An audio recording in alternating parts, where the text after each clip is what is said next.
سلام عرض میکنم خدمت بینندگان عزیز. میخوایم از بچهای هرات بپرسیم تا الان میگو خوردن یا نخوردن. سلام علیکم دوستان. سلام. حال شما خوبه؟ حالتون خوبه؟ شما ببخشید میگو خوردی؟ میگو خوردم. خود شما میگو ایگو خورده. نه میگو خوردی؟ ایگو خورده. تو خوردی؟ میگو خوردم. پس نخوردی. ایگو خورده. پس تو خوردی؟ ای خورده. میگو خوردی؟ میگو خوردم. بابا کسی نخورده، ما گو خوردم.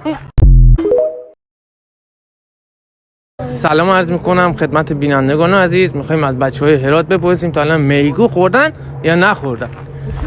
سلام علیکم دوستان. سلام. حال شما خوبه؟ حالتون خوبه؟ شما ببخشید میگو خوردی؟ میگو خوردم. خود شما میگو ایگو خورده. نه میگو خوردی؟ ایگو خورده. تو خوردی؟ میگو خوردم. پس نخوردی.